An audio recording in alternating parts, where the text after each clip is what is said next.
ونعوذ بالله من شرور أنفسنا ومن سيئات أعمالنا من يهد الله فلا مضل له ومن يضلله فلا هادي له ونشهد أن سيدنا وسندنا وحبيبنا ومولانا محمدا عبده ورسوله أرسله بالحق بشيرا ونذيرا وداعيا إلى الله بإذنه وسراجا وقمرا منيرا أما بعد فأعوذ بالله من الشيطان الرجيم بسم الله الرحمن الرحيم إن الله يأمر بالعدل والإحسان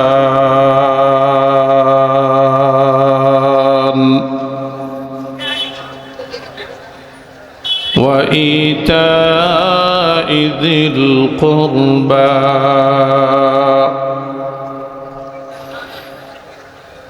وينهى عن الفحشاء والمنكر والبغي يعظكم لعلكم تذكرون.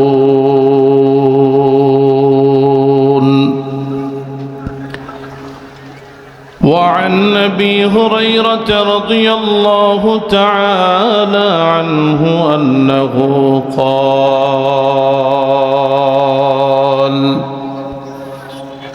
قال رسول الله صلى الله عليه وسلم: سبعة يظلهم الله في ظله يوم لا ظل إلا ظله: الإمام العادل،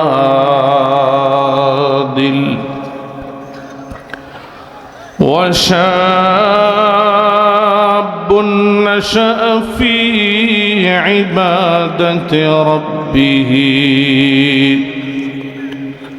ورجل قلبه معلق في المساجد، ورجلان تحابا في الله اجتمعا عليه وتفرقا عليه، ورجل دعته ذات منصب وجمال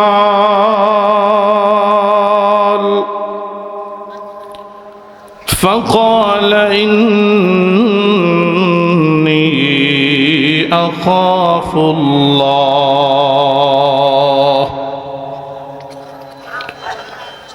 ورجل تصدق إخفاء حتى لا تعلم شماله ما ينفق يمينه،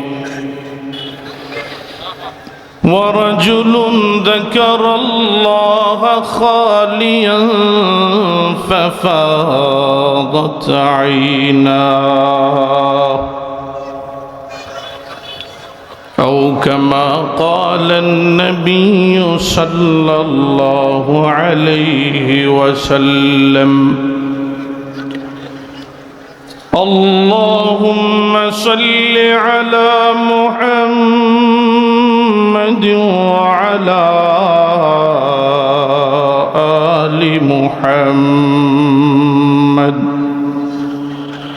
كما صليت على إبراهيم وعلى آل إبراهيم إنك حميد مجيد اللهم بارك على محمد وعلى آل محمد كما باركت على إبراهيم وعلى آل إبراهيم إنك حميد مجيد অধ্যক্ষর আয়োজিত মহতি মাজলিসের মান্যবর সভাপতি ওস্তাদুল আসাতিজা, গোটা জামালপুরের সিংহ পুরুষ ঐতিহ্যবাহী জামিয়া হুসাইনিয়া মেলান্দহ মাদ্রাসার সফল প্রিন্সিপাল আল্লামা শামসুদ্দিন সাহেব দামাত বারাকাতুহুমুল আলিয়া, দিগার মুআজ্জাজ মুকাররম উলামায়ে কেরাম, পিতৃতুল্য মুরব্বিয়ানে ইজাম, যুবক ভাইয়েরা, পর্দার আড়ালে বসে থেকে দ্বীনি আলোচনা শ্রবণরতা আমার মা ও বোনেরা, সর্বপ্রথম ওই মহান মালিকের দরবারে কালিমাতুশ শুকুর আদায় করি, যেই মালিক আপনি আমাকে দুনিয়ার বিভিন্ন ধরনের ঝামেলা থেকে মুক্ত করে এ ধরনের একটি জালিসুর রহমানে আসার বসার কিছু কথা বলা এবং শোনার তৌফিক দান করেছেন। সেজন্য সে মালিকের দরবারে কালিমাতুশ শুকুর আদায় করি। সকলেই শরীরের সমস্তটুকুন শক্তি ব্যয় করে ঈমানি চেতনায় উজ্জীবিত হয়ে চিৎকার মেরে, সকলেই সমস্বরে চিৎকার মেরে বলি আলহামদুলিল্লাহ। দোস্ত, কোরআনুল করিমের সূরাতুন নাহলের 90 নম্বর আয়াতে করিমা আপনাদের সামনে তিলাওয়াত করেছি। বুখারী মুসলিমে বর্ণিত নবীর জলিল কদর সাহাবী হযরতে আবু হুরায়রা থেকে বর্ণিত এক লম্বা বর্ণনা আপনাদের সামনে তিলাওয়াত করেছি। মালিক যদি দয়া করেন আপনাদের সামনে দু চারটি কথা বলবো, বাকি আল্লাহ আমাকে ইখলাসের সাথে বলার, আপনাদেরকে আমলের নিয়তে শোনার তৌফিক দান করুন। সকলে বলি আমিন সুম্মা আমিন। আর একটু আওয়াজ দিয়ে সকলে আমার সাথে একটু জানান দেন যে আপনারা সকলে সশরীরে, মনে এবং তনে উপস্থিত আছেন। আবারও চিৎকার মেরে বলি আমিন। আল্লাহ আমাদের তৌফিক দান করুন। দোস্ত, আল্লাহ রাব্বুল আলামিন আমার পঠিত আয়াতে 6টা কাজের কথা বলেন। 3টা কাজ করণীয়, 3টা কাজ বর্জনীয়। মহান মালিক 3টা কাজের নির্দেশ দিচ্ছেন, 3টা কাজ থেকে মানুষকে বিরত থাকার নির্দেশ দিচ্ছেন। এই আয়াতে কারিমা মৌলিক একটা আয়াত। উসুলি একটা আয়াত, যেই আয়াতের ব্যাপারে মুফাসসিরিনে কেরামগণ বলেন মহান আল্লাহ এই আয়াতের ভেতরে গোটা শরীয়তে ইসলাম, গোটা দ্বীনকে সংক্ষিপ্তভাবে এই আয়াতের ভেতরে ঢুকিয়ে রেখেছেন। খুবই গুরুত্বপূর্ণ একটা আয়াত। উলামায়ে কেরাম বলেন এই 6 কাজের 3টা যদি কেউ করতে পারে, 3টা থেকে নিজেকে বিরত রাখতে পারে, গোটা শরীয়তের উপরে আমল করা সহজ হয়ে যায়। মালিক প্রথমত 3টা নির্দেশ দিচ্ছেন, তোমরা এই 3টা কাজ করবা। কে নির্দেশ করতেছেন? কে? আল্লাহ। আল্লাহ বলেন ইন্নাল্লাহা ইয়া'মুরু বিল আদলি ওয়াল ইহসান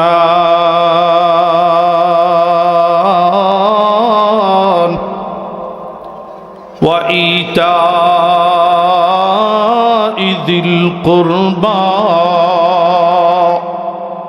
ওয়া ইয়ানহা আনিল ফাহশা'i ওয়াল মুনকার وينهى عن الفحشاء والمنكر والبغي يعظكم لعلكم تذكرون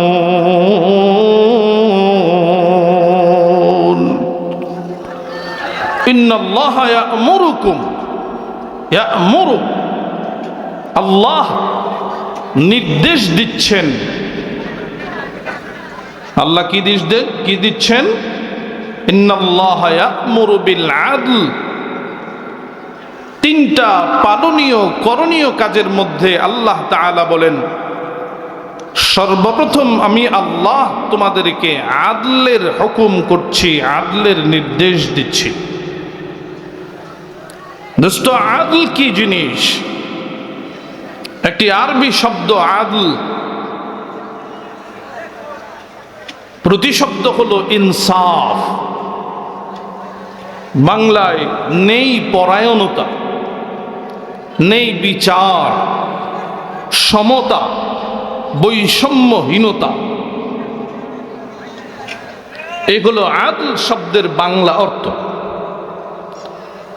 কিছুদিন আগে আমাদের দেশে আন্দোলন হয়েছে, এই আন্দোলনে আমরা সফলতা অর্জন করেছি। এই আন্দোলনের নাম কি? বৈষম্য বিরোধী ছাত্র আন্দোলন। আওয়াজ দিয়ে বলুন, না লজ্জা লাগে কারো?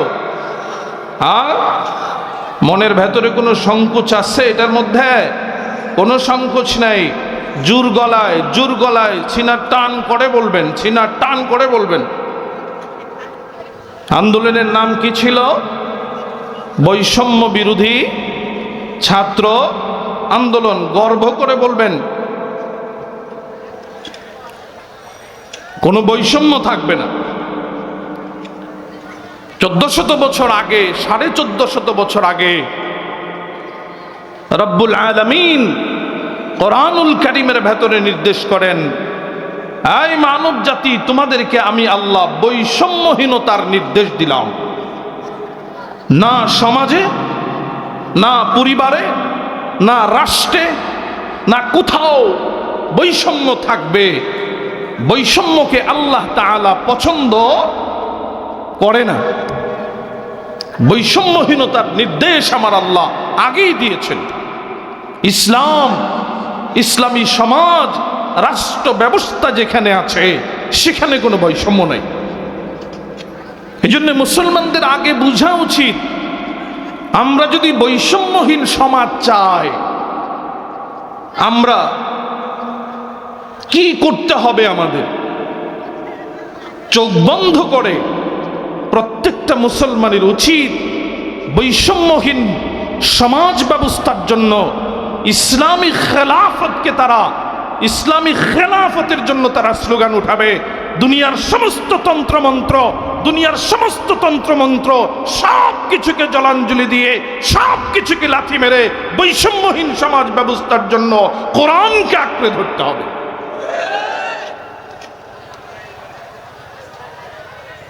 গণতন্ত্রের মাধ্যমে যত তন্ত্রমন্ত্র বিশ্বে পরিচালিত আছে, এগুলোর মাধ্যমে ক্ষমতার পালা বদল হবে।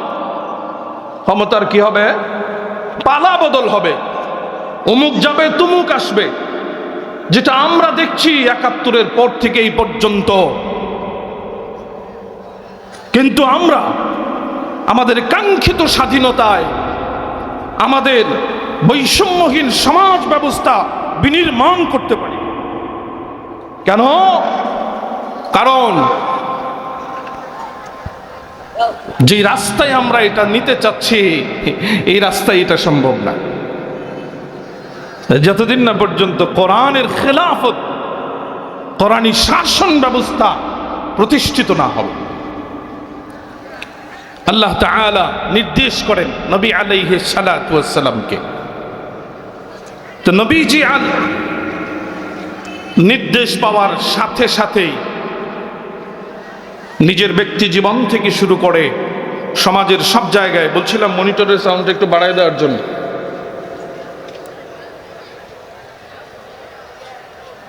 নবীজি মেহনত শুরু করেছেন। শুধু তাই নয়, জিবরাইল আমিন নবীর কাছে আসার আগেই, তখনও জিবরাইল আমিন নবীজির কাছে আসা শুরু করে নাই। 40 বছর এখনো পূর্ণ হয় নাই। আমরা জানি নবী আলাইহিস সালাতু ওয়াস সালাম একটা সংগঠন গঠন করেছিলেন। নাম কি? আওয়াজ দিয়ে বলুন, কি নাম? সবাই আওয়াজ দিয়ে বলুন, কি নাম? ইলফুল ফুজুল। প্রশ্নের উত্তর দেবেন। নবীজি সংগঠন করেছেন যুবকদেরকে নিয়ে। ভাতের অভাব ছিল, নবীজির ভাতের অভাব ছিল, নেতৃত্বের অভাব ছিল, প্রভাব প্রতিপত্তির অভাব ছিল। কেন করলেন? কখনো কি ভেবে দেখেছি মুহাম্মদুর রাসূলুল্লাহ কেন এই সংগঠন স্থাপন করলেন? ইতিহাসবিদেরা বলেন, নবীজির জন্মের পর থেকে যখন বুঝতে আরম্ভ করলেন, তখন থেকেই শুধু নিজের জন্য বেঁচে থাকেন নাই, শুধু নিজের জন্য বেঁচে থাকে নাই, সমাজের সুবিধা বঞ্চিত মানুষ, সমাজের নিরীহ মানুষ, সমাজের মজলুম মানুষদের পাশে নবী আলাইহিস সালাতু ওয়াস সালাম সব সময় দাঁড়ানোর চেষ্টা করেছেন। শুধু নিজেরটা চিন্তা করে নাই। বুখারীর হাদিস, নবী বলেন, ইবগুনি ফি দুআফাইকুম, আমাকে তোমরা খুঁজে পাবা কোথায়? যেখানে সুবিধা বঞ্চিত মানুষ আছে, যেখানে নির্যাতিত, অবহেলিত, অধিকার বঞ্চিত মানুষ আছে, এদের কাছে খুঁজলে আমাকে পাবা, ওখানেই আমাকে পাবা। 40 বছর হওয়ার পরে নবী আলাইহিস সালাতু ওয়াস সালামের কাছে জিবরাইল আমিন আসলেন। লম্বা হাদিস। জিবরাইল আমিন এসে নবীজিকে বললেন, ইকরা, পড়ুন। জিবরাইল আমিন বললেন, না আমি তো পড়তে জানি না। চেপে ধরলেন। আবার বললেন, ইকরা, না আমি পড়তে জানি না। চেপে ধরলেন, ছেড়ে দিয়ে বললেন, আবার পড়ুন, না আমি পড়তে জানি না। তৃতীয়বার চেপে ধরে ছেড়ে দিয়ে বললেন, পড়ুন। নবী বললেন, কি পড়ব? জিবরাইল আমিন বলে দিলেন, নবী পড়লেন। এই যে 3 বার চাপ দিয়ে ধরলেন, চাপ দিয়ে ধরার কারণে নবীজি শারীরিকভাবে দুর্বল হয়ে পড়লেন, অসুস্থ হয়ে পড়লেন। বাসায় গিয়া প্রাণীর বিবি খাদিজাকে বললেন, আয় খাদিজা, জাম্মিলুনি জাম্মিলুনি, আমাকে তুমি চাদর মুড়ি দিয়ে ধরো, মানসিক শারীরিকভাবে বিপর্যস্ত হয়ে পড়ছি মনে হয়। তখন হযরতে খাদিজাতুল কুবরা রাদিয়াল্লাহু তাআলা আনহা নবী আলাইহিস সালাতু ওয়াস সালামকে ভবিষ্যৎবাণী করেন, সান্ত্বনা দেয়। কিভাবে সান্ত্বনা দেয় একটু ভালো করে খেয়াল করুন।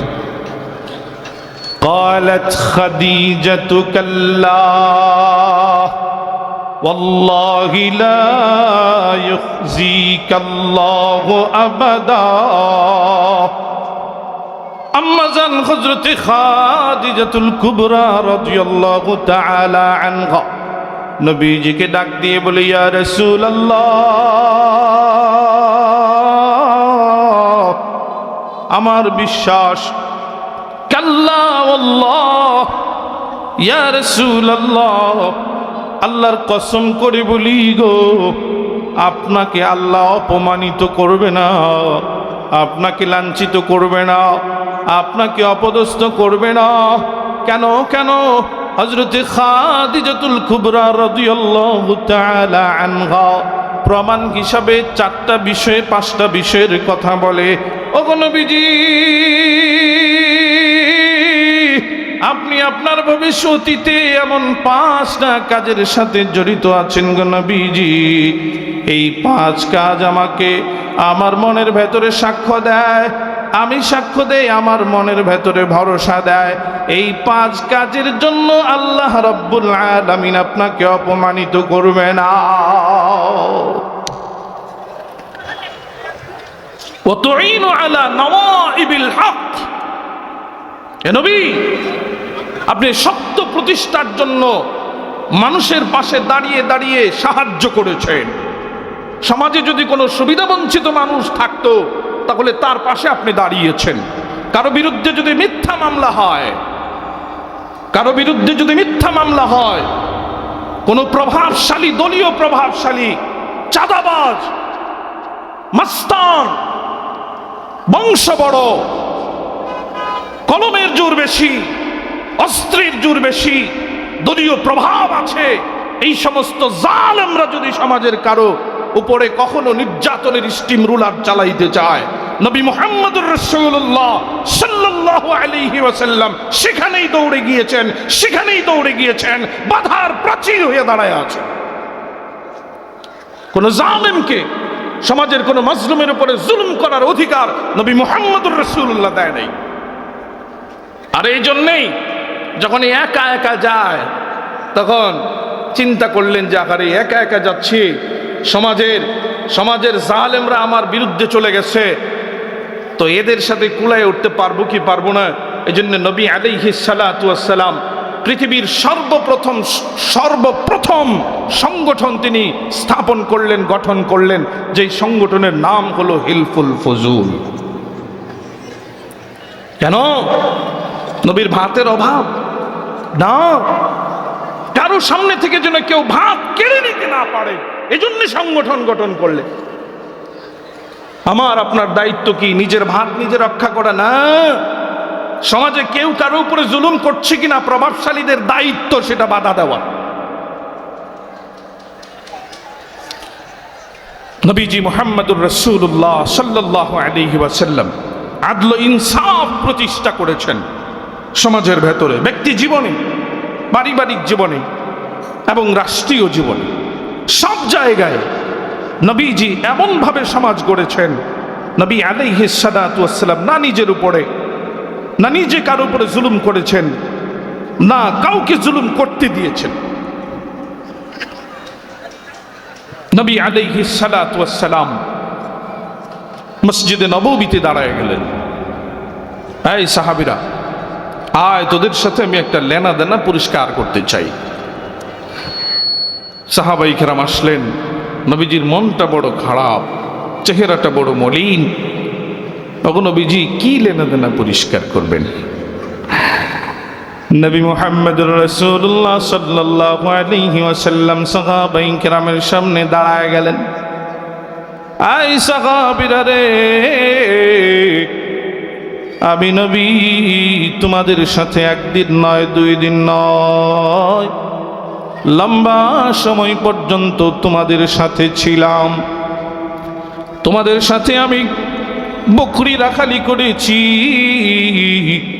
তোমাদের সাথে আমি ব্যবসা বাণিজ্য করেছি, তোমাদের সাথে এমন কোনো কাজ নাই, হালাল কাজ নাই যেটা করি নাই। আই সাহাবীরা, কোন দিন জানি আজরাইল আমার পিছনে এসে দাঁড়ায় যায়, কোন দিন জানি দুনিয়া ছেড়ে আমাকে চলে যেতে হয়। ইযা জাআ আজালুহুম لا يستأخرون ساعة ولا يستقدمون এই সাহাবীরা আজরাইল যখন চলে আসবে রে আমি নবীকে মুহূর্ত সময় দেবে না এই সাহাবীরা আয় আয় আয় আমি নবী তোদের সামনে দাঁড়াইলাম আমি নবী যদি কখনো তোমাদের উপরে কোনো অন্যায় করে থাকি কোনো অবিচার করে থাকি কোনো জুলুম করে থাকি কারো কোনো হক নষ্ট করে থাকি এই সাহাবীরা রে আমি নবী নিজেকে তোমাদের সামনে তুলে ধরলাম এই সাহাবীরা রে আয় প্রতিশোধ গ্রহণ কর জুলুম করে থাকলে প্রতিশোধ নিয়ে নে প্রতিশোধ গ্রহণ কর আমি নবী তোমাদের প্রতিশোধ না দেওয়ার জন্য প্রস্তুত আছি আয় দুষ্ট নবী বলেন এই সাহাবীরা রে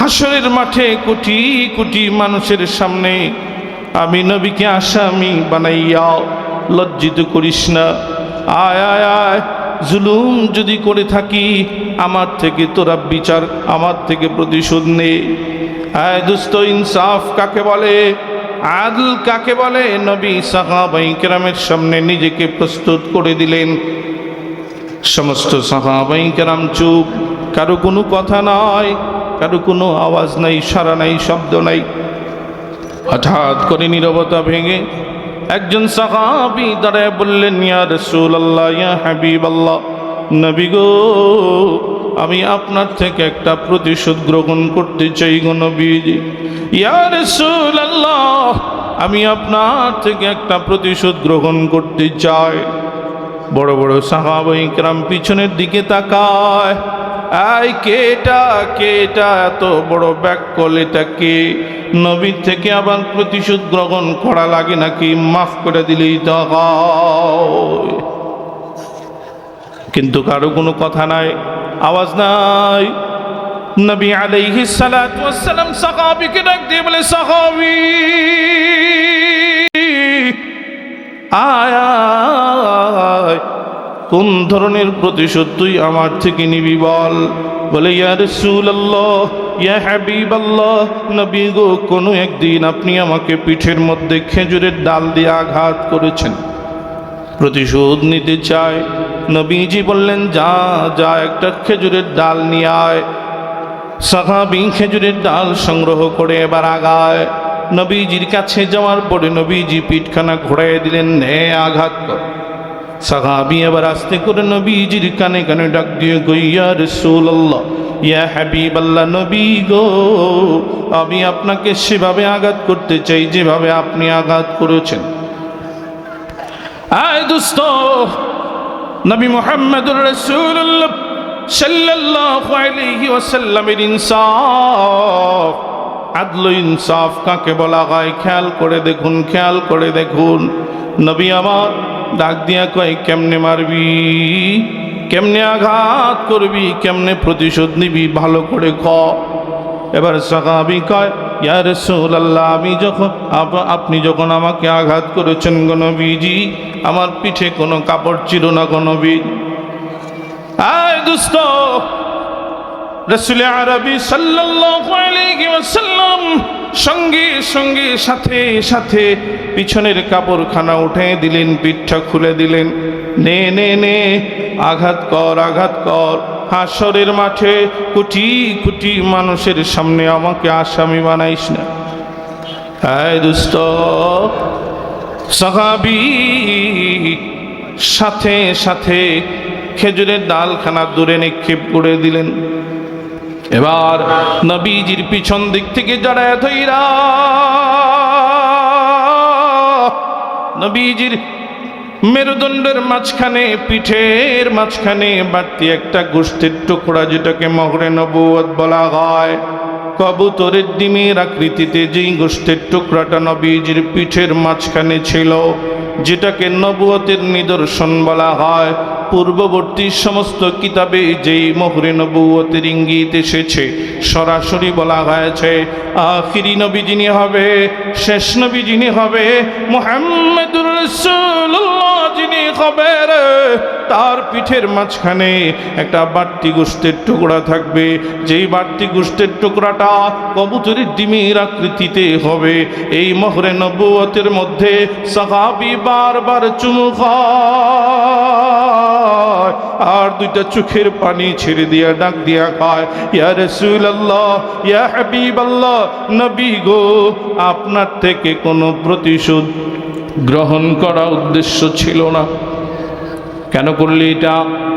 বলে, ইয়া রাসূলুল্লাহ, বহুদিনের আকাঙ্ক্ষা, বহুদিনের তামান্না, মোহরে নবুয়তের মধ্যে চুমু খাওয়ার বড় শখ। ওগো নবীজি, এই বহুদিনের আশাটা, আকাঙ্ক্ষাটা পূরণ করলাম। নবীজি নিজেকে পেশ করলেন সাহাবায়ে কেরামের সামনে। যদি কাউকে জুলুম করে থাকি, যদি কারো হক আত্মসাৎ করে থাকি, নে নে নে আমার থেকে প্রতিশোধ গ্রহণ কর। আদল ইনসাফ কাকে বলে? এই দোস্ত, আদল ইনসাফ মৌলিকভাবে দুই জায়গায় হয়। একটা হলো লেনদেন, একটা কোথায়? আওয়াজ দিয়ে বলুন, একটা কোথায়? লেনদেন। আরেকটা হলো বিচার ব্যবস্থা। কয়টা? কয়টা? লেনদেনের মধ্যে আরেকটা হলো বিচার ব্যবস্থা। দোস্ত, ভালো করে খেয়াল করবেন। আজকে আমি আপনাদের সামনে একটা ছোট্ট লেনদেনের ব্যবস্থার কথা বলি, যেই লেনদেন ব্যবস্থাপনাটার কারণে বর্তমান সময়ের ৮০% মুসলমান জাহান্নামে যাবে। কত ভাগ? কত ভাগ? কত ভাগ? ৮০% মুসলমান জাহান্নামে যাবে, অথচ জানেই না যেটা হারাম, অথচ জানেই না যেটা হারাম। এই লেনদেন হারাম, এই লেনদেনের মধ্যে ইনসাফ নাই, এই লেনদেনের মধ্যে আদল নাই, এই লেনদেনের মধ্যে নেই পরায়ণতা নাই, এই লেনদেনের মধ্যে নেই বিচার নাই। বলে, এটা কেমন লেনদেন? কোন লেনদেন? ভালো করে খেয়াল করবেন, খুব ভালো করে খেয়াল করবেন, না পেছ লাগাই দিবেন। এই লেনদেনটা আমাদের প্রত্যেকের ঘরের ভিতরে। কোথায়? প্রত্যেকের ঘরের ভেতরে। যৌথ ফ্যামিলির লেনদেন ব্যবস্থাপনার কারণে বর্তমান সময়ের কোরআন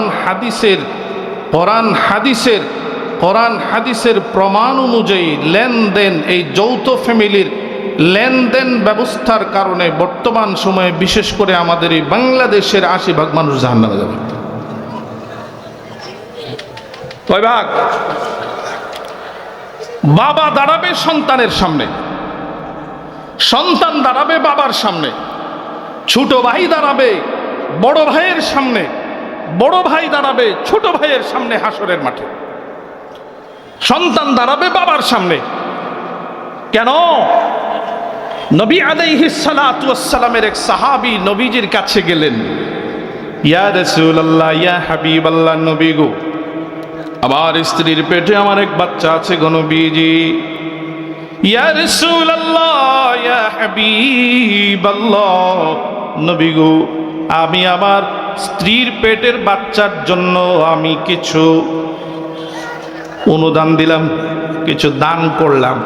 এই বাচ্চাটার জন্য কিছু জিনিস আমি লিখে দিলাম, কিছু সম্পদ লিখে দিলাম।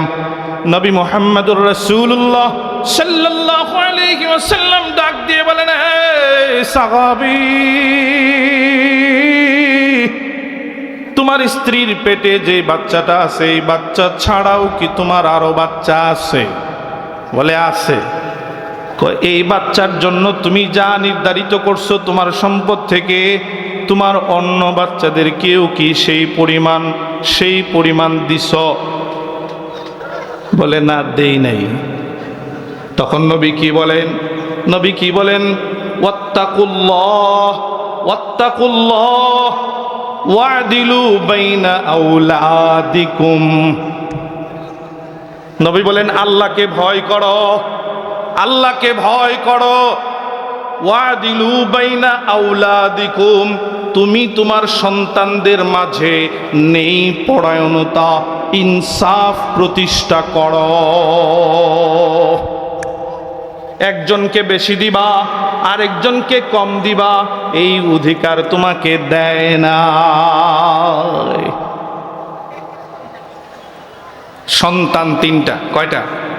ভালো করে খেয়াল করবেন। সুর দিয়া ঘটনা বললে তো খুব মজা লাগে আপনাদের কাছে। শরীয়তের কিছু মাসালা জেনে যান, যে মাসালা না জানলে পরে জাহান্নাম নির্ঘাত। সন্তান তিনটা, ছেলে কয়টা? তিনটা। একটা মাসে পায় 50,000। কত কত? আরেকটা 20,000, আরেকটা 420। আরেকটা কি? না আপনাদের সমাজে এরকম নাই? আছে না নাই? না আপনার 3 সন্তান তিনোটাই 20,000 করে ইনকাম করে? না উল্টাপাল্টা হয়? এখন 420 বড়টাও হইতে পারে, মেজুটাও হইতে পারে, ছোটটাও। আমি বড় ছোট মেজু হিসেব করি নেই। তিনজনের ইনকাম কি না সমান না? ফ্যামিলি যৌথ। ফ্যামিলি কি যৌথ? দেখা যায় যেটার 20,000 টাকা মাসে ইনকাম, তার বউ বাচ্চা মিলে খরচ হইল 15,000। আর যেটার 50,000 টাকা ইনকাম, এটার খরচ হইল 10,000। এটার বাচ্চা আর বউ মিলে খরচ কত? 10,000। আর যেটা 420, এটার 20,000। কারণ পিক আপ টানা লাগে তো সারাদিন। কি করা লাগে? মোটরসাইকেলের পিক আপ টানা লাগে সারাদিন। আয় দোস্ত, আপনি বাবা, এক ছেলের কাছ থেকে মাসে নিচ্ছেন 50,000 টাকা, আরেক ছেলের কাছ থেকে নিচ্ছেন 20,000 টাকা, আরেকটাকে সারা জীবনের জন্য 420 বানায় রাখছেন, খরচ করতেছেন আপনি আপনার মতো করে। কোরআন বলে, হাদিস বলে এই লেনদেন হারাম হারাম হারাম। আল্লাহর দরবারে আপনাকে জবাব দিতে হবে। আপনি বাবা হয়েছেন, আল্লাহর দরবারে আপনাকে জবাব দিতে হবে।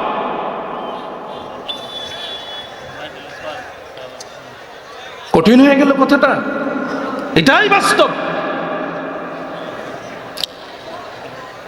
আপনার ছেলেরা ইনকাম করতেছে, আপনি ভাবলেন সব ছেলের থেকে ইনকাম নিয়ে একটা বিল্ডিং যদি করে দেই, মারা গেলে পরে ছেলেরা এই বিল্ডিংয়ে থাকবে, খাবে, ঘুমাবে। যখনই আপনি মারা গেলেন, বড় ছেলেটা দাবি করলো আমি ইঞ্জিনিয়ার ছিলাম, মাসে 1.5 লক্ষ টাকা আমার ইনকাম ছিল, বিল্ডিং এর অর্ধেক আমার। মেজু ছেলেটা দাবি করলো না আমি তো বিদেশ ছিলাম, মাসে 50,000 টাকা করে পাঠাইতাম, অর্ধেক বিল্ডিং আমার। বাড়িতে যেটা ছিল এটা বললো না আমি ইনকাম না করলে কি হবে, আমি ইনকাম না করলে কি হবে, আমি তো এই বিল্ডিং এর কন্ট্রাক্টরই করছি, অর্ধেক আমার। এই মীমাংসা কে করবে?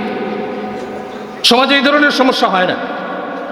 আপনাদের এদিকে এই ধরনের সমস্যা হয় না? এই সমস্যার সমাধান কে করবে? কে করবে? সমাজে এই ধরনের সমস্যার সমাধান হয় না। মারামারি, কাটাকাটি, বড় ভাই ছোটটারে মারে, ছোটটা বড়টারে মারে, এই বংশ পরম্পরায় এই দ্বন্দ্ব থাকতেই থাকে, থাকতেই থাকে। সুতরাং কার আয় কত, কার ব্যয় কত, আপনি যদি যৌথ ফ্যামিলি চালাইতেই চান, ভালো লাগে আপনার, যদি ভালো লাগে আপনার, তাহলে আপনাকে হিসেব রাখতে হবে কোন ছেলে কত টাকা মাসে, কোন মাসে কত টাকা দিচ্ছে, তার ফ্যামিলির কত টাকা খরচ, এগুলো আপনার হিসেব রাখতে হবে। হ্যাঁ, আপনি আপনার ছেলেটা আপনি খান, শরীয়ত আপনাকে অনুমতি দিয়েছেন। হাদিসে এটাও বলা আছে আনতা ওয়া মালুকা, তুমি এবং তোমার সম্পদ তোমার বাবার জন্য। কিন্তু এ নয় আপনি বড় ছেলেরটা বা মেজো ছেলেরটা নিয়ে আপনি ছোট ছেলের সংসার চালাবেন, এই অধিকার ইসলাম আপনাকে দেয় নাই। এক ছেলেরটা নিয়ে আরেক ছেলেকে আপনি সংসার চালাবেন, এই অধিকার ইসলাম দেয় নাই। হারাম। হাসরের মাঠে আপনাকে জবাব দিতে হবে। আপনারই সন্তান, আপনার টাকা থেকে আপনি 2 সন্তানকে 2টা জামা কিনে দিয়েছেন। শরীয়ত কি বলে? যদি বড়টাকে মালিক বানিয়ে দিয়ে থাকেন, তাহলে এই জামা আপনার অধিকার নাই। আপনারই টাকা দিয়ে দেওয়া বড় ছেলের জামা ছোট ছেলেকে দেওয়ার অধিকার আপনার নেই। শরীয়ত। আপনি আপনার বাচ্চাকে নিয়ে কোথাও বেড়াইতে গেলেন, ওখান থেকে আপনার ছেলেকে, বাচ্চাটাকে খুব আদর করে 100 টাকা আপনাকে দিল, বাচ্চাটাকে দিল। আপনি চিন্তা করলেন ঠিক আছে 100 টাকা পাইলাম, আসার সময় পোলাওয়ের 1 কেজি চাউল কিনে নিয়ে আসি, আজকে ভালো খাওয়া যাবে। হারাম। এই বাচ্চার টাকা আপনি ব্যবহার করতে পারবেন, এই টাকার মালিক আপনার ছেলে, এই টাকার মালিক আপনার বাচ্চা, অধিকার নাই আপনার। যৌথ ফ্যামিলির লেনদেন ব্যবস্থাপনা আমি কিছু টাচ দিয়ে গেলাম। এই এলাকা ওলামাই কেরামের এলাকা, এই এলাকা দিনদারদের এলাকা, এই এলাকা বুজুর্গানে দ্বীনের এলাকা, এই এলাকা আল্লামা মফিজউদ্দিন রহমতুল্লাহ আলাইহির এলাকা। সুতরাং মাসআলা জানার জন্য নদী পার হওয়া লাগবে না, নদী পার হওয়া লাগবে না। ভাগ্যবান আপনারা, বড় ভাগ্যবান। এজন্যে মৃত্যুর আগে আপনার পরিবারের, যৌথ পরিবারের লেনদেন ব্যবস্থাপনাটা ঠিক না কইরা মৃত্যুবরণ করার চিন্তাও করেন না, হাসরের মাঠে আপনি আটকাই যাবেন। সংসার বাবা চায় না আলাদা হোক, জুরাতালি দিয়ে কোনো রকম খিচুড়ি মার্কা সংসার চালায়া এমন একটা সময়, এমন একটা পরিস্থিতি তৈরি হয়, সংসার তো ভাঙে, আলাদা হয়, বাবার প্রতি আর ভালোবাসা থাকে না, হৃদ্যতা থাকে না, বড় ভাইয়ের প্রতি আর দুর্বলতা থাকে না, ভালোবাসা থাকে না, হৃদ্যতা থাকে না, মারামারি কাটাকাটি করে এরপরে শেষ হয়, এর আগে শেষ হয় না। এই জন্য লেনদেনের ক্ষেত্রে এক জায়গার কিছু আদল ইনসাফের কথা বললাম। এবার আসেন বিচার ব্যবস্থায়। নবী আলাইহিস সালাতু ওয়াস সালাম, নবীজি মুহাম্মদুর রাসূলুল্লাহ সাল্লাল্লাহু আলাইহি ওয়াসাল্লাম শুয়ে আছেন। নবীজির পালক পুত্র হযরত যায়েদ বিন হারিস রাদিয়াল্লাহু তাআলা আনহু, তার সন্তান হযরত উসামা রাদিয়াল্লাহু তাআলা আনহু নবীজির কাছে এসে বলতেছি, ইয়া রাসূলুল্লাহ, ইয়া হাবিবাল্লাহ, নবী গো, আপনি একটা বিচারের ফয়সালা করেছেন গো নবীজি। ইয়া রাসূলুল্লাহ, বিচারটা একটু সহজ করে দিতে হবে। ওগো নবীজি, যেই মহিলার বিরুদ্ধে আপনি বিচারের ফয়সালা করেছেন গো নবীজি, মহিলাটা কুরাইশি মাখজুমি। ইয়া রাসূলুল্লাহ, ইয়া হাবিবাল্লাহ, এই মহিলার বিচার যদি যা সিদ্ধান্ত দিয়েছেন তাই গায়, ওগো নবীজি, কুরাইশের ইজ্জত যায়। নবী আলাইহিস সালাতু ওয়াস সালাম চিত হয়ে শোয়া ছিলেন, তিনি বসে উঠে গেলেন, চেহারাটা রাগে লাল হয়ে গেল, চিৎকার চিৎকার দিয়ে বলতেছে, এই সাহাবীরা, এই সাহাবীরা, তোমরা আমার কাছে আমার নাতি উসামাকে পাঠাইছো বিচার সহজ করার জন্য। শোনো শোনো, আমি নবী মুহাম্মদ, আমি নবী মুহাম্মদ তোমাদের কাছে বলতে চাই, ঘোষণা করতে চাই, কারো সুপারিশ আমি গ্রহণ করতে রাজি নয়, আমি কারো সুপারিশ গ্রহণ করতে রাজি নয়। শোনো, কোরআনের বিধান, কোরআনের আইন প্রণয়ন করতে গিয়া আমার আমার আমার ফাতেমাও যদি চুরি করে, আমি মুহাম্মদ নিজ হাতে ফাতেমার হাত কাটবো, নিজ হাতে আমি আমার মেয়ের হাত কাটবো। কিন্তু বর্তমান সময়ের অবস্থা কেমন? এই এলাকায় মারামারি হয়েছে, একজন মামলা করার জন্য কোথায় গেল? থানায় গেল। এলাকার পাতি নেতা ফোন দিয়া কয়, ওসি সাহেব মামলার জন্য আসছে, বলে আসছে তো মামলাটা নিয়েন না। বলে কেন? বিবাদী আসামি আমার লোক। কার লোক?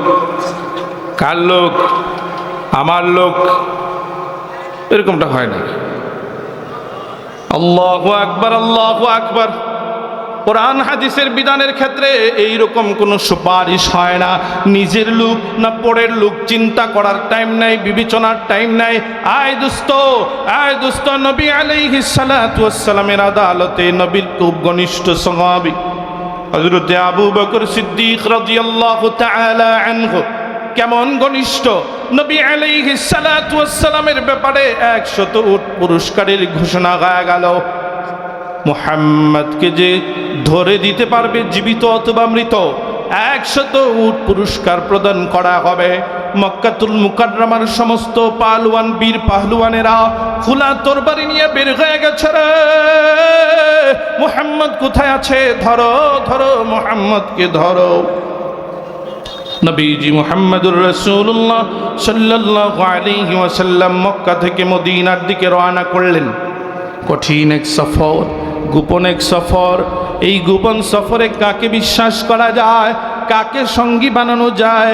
নবী মুহাম্মদুর রাসূলুল্লাহ সাল্লাল্লাহু আলাইহি ওয়াসাল্লামের বিশ্বস্ত একজন সঙ্গী, যাকে সবচেয়ে বেশি বিশ্বাস করেন, যাকে সবচেয়ে বেশি নবী আলাইহিস সালাতু ওয়াস সালাম কাছে পেতে চান, হযরতে আবু বকর, হযরতে আবু বকর সিদ্দিক রাদিয়াল্লাহু তাআলা আনহুকে নবীজি আগেই বলে দিয়েছিলেন, আবু বকর কোন এক রজনীতে আল্লাহ রাব্বুল আলামিন আমাদেরকে যখন নির্দেশ করবে রে আবু বকর, মক্কা ছেড়ে মদিনায় চলে যেতে হবে।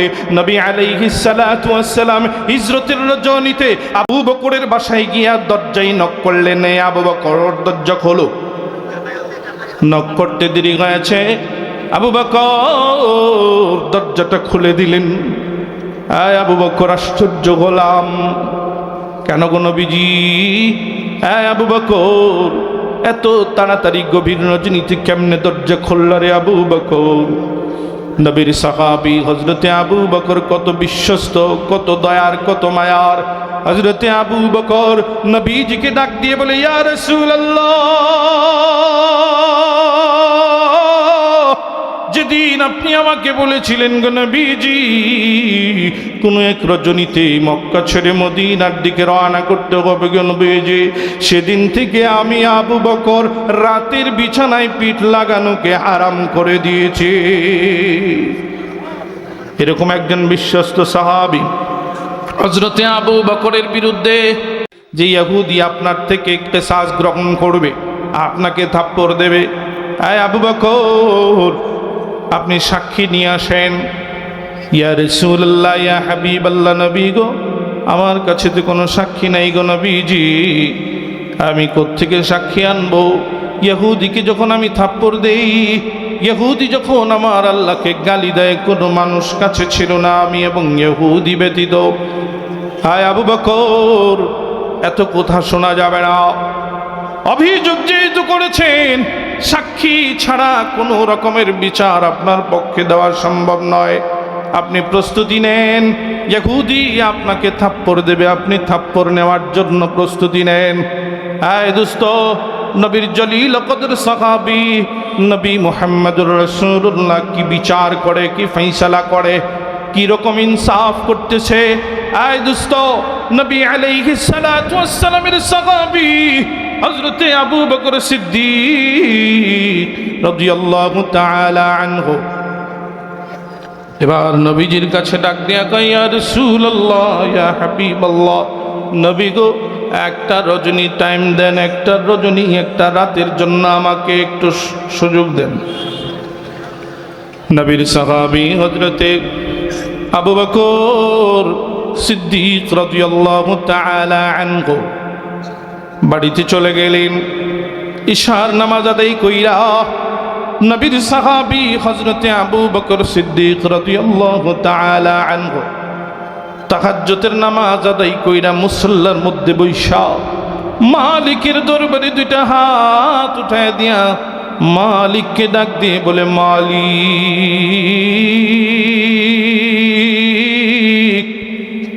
আগামীকাল নবীজির আদালতে আবু বকরের বিচার হবে গো আল্লাহ। ওগো আল্লাহ, তোমার আবু বকরের বিচার হবে গো আল্লাহ। কোনো সাক্ষী নাই, তবে তুমি তো জানো, তুমি তো ভালো করে জানো ইহুদি তোমাকে গালি দিয়েছে গো আল্লাহ। আগামীকালের বিচারে তুমি আমাকে জয়ী বানাই দিবা, যেন সঠিক ফয়সালা আমি আবু বকর পাই। আবু বকর আল্লাহর কাছে রোনাজারি কইরা ফজরের নামাজের জন্য মসজিদে নববীতে ঢুকলেন। ফজরের নামাজ শেষ হওয়ার পরে এবার নবী মুহাম্মদ হযরত জিবরাইল আমিনের আওয়াজ, নবী মুহাম্মদুর রাসূলুল্লাহ সাল্লাল্লাহু আলাইহি ওয়াসাল্লাম জিবরাইল আমিনকে ডাক দিয়ে বললেন, এই জিবরাইল কেন এসেছো, কি জন্য এসেছো? হযরত জিবরাইল আমিন ডাক দিয়ে কয়, ইয়া রাসূলুল্লাহ, ইয়া হাবিবাল্লাহ, বিচারটা একটু দেরিতে করেন, আল্লাহ আবু বকরের পক্ষে সাক্ষী দিয়ে দিছে। কোরআনের আয়াত অবতীর্ণ হয়ে গেছে। আল্লাহ বলেন, কাদ সামিআল্লাহু কাওলাল্লাযীনা ক্বালু ইন্নাল্লাহা ফাকীরুন ওয়া নাহনু আগনিয়া।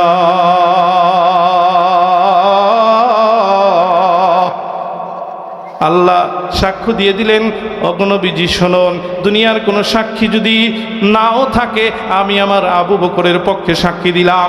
আমি আল্লাহ, ইয়াহুদি আমাকে কটূক্তি করেছে, এটা আমি আমার কুদরতি কান দিয়ে শুনেছি। বিচারের ক্ষেত্রে নবী আলাইহিস সালাতু ওয়াস সালাম না পর না আপন, কোনো ভেদাভেদ ছিল না। এটা হলো কোরআন এবং সুন্নাহর শরীয়ত, কোরআন এবং সুন্নাহর আদালত, ইসলামী খেলাফতের ব্যবস্থাপনা। আজকের বিচার ব্যবস্থার দিকে যদি আমরা তাকাই, হুজুর চলে এসেছেন, ছেড়ে দেব।